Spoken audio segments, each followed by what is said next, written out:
रविवार म्हणलं की मेगा ब्लॉकचा फटका हा मुंबईकरांना नेहमीच बसलेला असतो।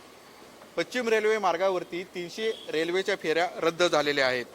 त्यामुळे मुंबईकरांना मोठ्या अडचणींचा सामना करावा लागतोय। पाहायला जर गेलं तर मुंबईची जीवनवाहिनी म्हणून ओळखल्या जाणाऱ्या लोकल ट्रेनचा देखभाल आणि अभियांत्रिकी कामामुळे दर रविवारी कुठे ना कुठेतरी मेगा ब्लॉक हा नेहमी असतोच। हार्बर मार्गावर मालाड आणि कांदिवली दरम्यान पुलांचं काम सुरू आहे।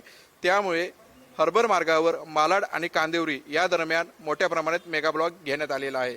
फलाट क्रमांक 1 वर कांदिवली स्थानकावरील फलाट क्रमांक 1 वरील गर्डर बसवण्याचे देखील काम त्या ठिकाणी सुरू आहे।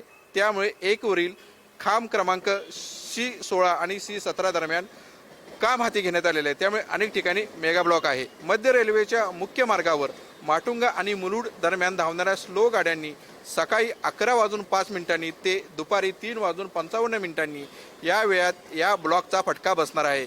या कालावधीत सकाळी 10:14 ते दुपारी 3:32 छत्रपती शिवाजी महाराज टर्मिनसहून सुटणाऱ्या गाड्या जलद गतीच्या मार्गावर वळवण्यात आलेल्या आहेत। त्यामुळे विद्याविहार, कांजूरमार्ग आणि राहूर यासारख्या स्थानकांवर लोकल गाड्यांची सेवा उपलब्ध नसणार आहे। ट्रान्स हार्बरवर ठाणे आणि वाशी नेरूळ दरम्यान सकाळी 11:10 ते दुपारी 4:10 या वेळेत रेल्वे वाहतूक पूर्णपणे बंद असणार आहे। पश्चिम रेल्वेवर पूल क्रमांक 61 गटरिंगचं काम या ठिकाणी देखील सुरू आहे। त्यामुळे बोरवली दरम्यान 19 तासांचा ब्लॉक घेण्यात आलेला आहे। ब्लॉक शनिवारी रात्री 10:30 वाजल्यापासून ते रविवारी सकाळी 7:30 पर्यंत लागू असणार आहे। त्यामुळे सुमारे 300 लोकल गाड्या ह्या रद्द करण्यात आलेल्या आहेत।